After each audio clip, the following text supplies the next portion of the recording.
Buen día compañeros, mi nombre es Lorena Bautista y este día les hablaré acerca de las infecciones de transmisión sexual en el embarazo.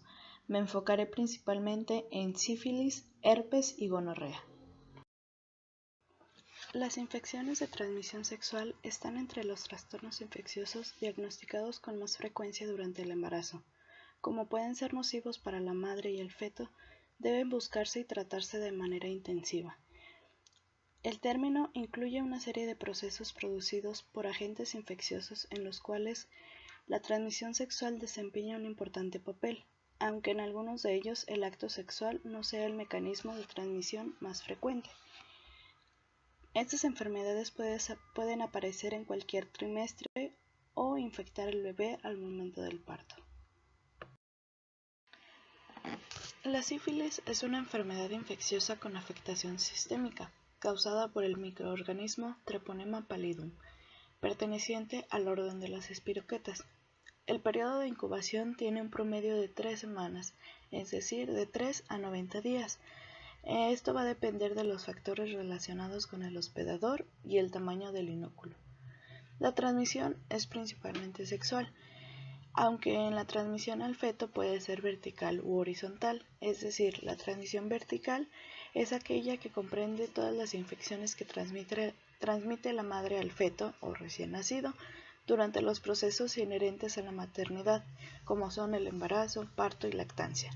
Y la transmisión horizontal comprende aquella que el recién nacido desarrolla tras el nacimiento por contagio a partir de personas o objetos de su entorno. Una transmisión vertical comprende la transmisión transplacentaria. Esta es posible a cualquier edad gestacional. Es más probable cuanto más avanzado esté el embarazo. La transmisión transplacentaria se puede dividir en ascendente, que es atravesando las membranas fetales, y durante el canal de parto. Esto es por contacto directo del feto con las lesiones sifilíticas. La sífilis materna tiene como complicaciones el trabajo de parto prematuro, muerte fetal, restricción del crecimiento del feto e infección neonatal. La sífilis materna se puede presentar en cualquier momento y puede producir infección fetal. La sífilis materna se clasifica en etapas según las manifestaciones clínicas y la duración de la enfermedad. Tenemos la sífilis primaria, que se diagnostica por el chancro característico que aparece en el lugar de la inoculación y suele ser indoloro con un borde elevado, eritematoso, firme y una base lisa. La sífilis secundaria, sus manifestaciones aparecen en 4 a 10 semanas después de que aparece el chancro y consisten en anomalías dermatológicas, hasta en un 90% de las mujeres. Puede observarse un exantema macular difuso, lesiones en forma de diana plantares y palmares, alopecia en placas o parches de mucosa. También manifiestan signos generales como dolor de garganta, fiebre, malestar general, anorexia, cefaleas, mialgias y artralgias. Los síntomas oculares que sugieren sífilis secundaria son alteraciones pupilares que no se pueden atribuir a ninguna otra causa, neuritis óptica, un cuadro de retinitis pigmentaria, así como la clásica iritis o uveitis. En la sífilis latente aparece cuando no se trata la sífilis primaria o secundaria. Es la enfermedad subyacente que se adquiere en los 12 meses previos. La sífilis terciaria o tardía es una enfermedad que progresa de forma lenta. La sífilis durante el embarazo tiene un impacto importante, siendo muy frecuente el aborto espontáneo, la amenaza de parto pretérmino, la muerte neonatal y la infección congénita. Tenemos que la sífilis congénita puede ser temprana. Los síntomas aparecen en los 2 primeros años de vida del niño, y la tardía, los síntomas aparecen después de los 2 años de vida y por lo general cuando el niño se acerca a la adolescencia. El diagnóstico directo o de seguridad de sífilis es la identificación directa de la espiroqueta en el microscopio de campo oscuro. Se consigue tomando un exudado del chancro duro. La mayoría de las gestantes son asintomáticas, por ello debe practicarse la prueba serológica en el tercer trimestre y de nuevo al momento del parto. Durante el embarazo se realizan de forma rutinaria pruebas serológicas no treponémicas BDRL con examen cuantitativo y RPR con examen cualitativo. La infección fetal puede diagnosticarse realizando una cordocentesis con la que se puede detectar la presencia de anticuerpos inmunoglobulina M en la circulación fetal. También se puede detectar el ADN del Treponema pallidum en el líquido amniótico por PCR. La ecografía diagnostica las manifestaciones sifilíticas en el feto, como pueden causar adropesia, engrosamiento y agrandamiento placentario, derrame seroso de cavidades, polihidramios, hepatoesplenomegalia y obstrucción gastrointestinal. En el tratamiento tenemos el más usual, que es la penicilina G parenteral. Sigue siendo el tratamiento preferido para todas las etapas de la sífilis durante la gestación. Para las embarazadas, las autoridades recomiendan una segunda dosis de penicilina G benzatínica una semana después de la primera. El herpes simple es un DNA virus de acción latente con situación ganglionar, perteneciente a la familia Herpesviridae, del que se conocen dos biotipos, el herpes simple tipo 1, asociado a herpes facial, faringitis, estomatitis, con un compromiso genital del 10 al 30%, y herpes simple tipo 2, que es el responsable de la enfermedad sexualmente transmisible y el que prevalece en la infección congénita con un efecto demoledor en el recién nacido. El periodo de incubación es no mayor de 7 días. La madre infectada puede transmitir a su hijo el herpes virus por vía transplacentaria. Este puede causar abortos, especialmente durante la embrioinfección. También se han encontrado casos de embrio o fetopatías, sobre todo cuando la contaminación se produce antes de las 20 semanas. Se han dado casos en los que se presenta coriorretinitis, microftalmia, microcefalia, restricción del crecimiento intraútero y muerte fetal.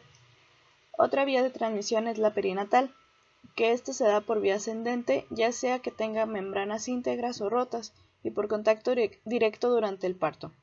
Tras un parto vaginal se infectarían el 60% de los recién nacidos, de los cuales mueren el 50% y el resto presentaría secuelas, ya sean neurológicas y oftálmicas, en muy elevado porcentaje. El herpes se clasifica en infección primaria. En esta se presenta que carece de anticuerpos circulantes preexistentes, es decir, aparecen signos y síntomas de viremia, ya sea fiebre, astenia, adinamia, anorexia, mialgias y adenopatías, y luego una erupción papulosa eritematosa en vulva, intrioto y cérvix acompañada de prurito. Posteriormente brotan las vesículas, que son lesiones de aspecto anacarado, muy dolorosas cuando estallan y con tendencia a la ulceración. Son complicaciones frecuentes el dolor local y la disuria, se sientan con el meato urinario y la reticulitis, cuando alteran la sensibilidad de las dermatomas sacros. La primoinfección sintomática comienza con lesiones maculopopulosas vulvovaginales que se acompañan de ardor y prurito local. Secundariamente aparecen vesículas o pústulas que se erosionan rápidamente, dando lugar a lesiones muy dolorosas y en algunas ocasiones se altera el estado general, fiebre, astenia, malestar general. En la infección recurrente tenemos que surgen espontáneamente cuando la infección, ya sea sintomática o asintomática, entró en recesión.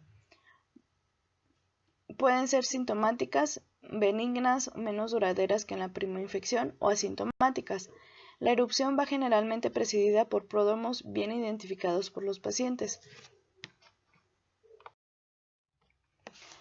El diagnóstico suele ser clínico, ya que presenta unos síntomas muy característicos de la enfermedad.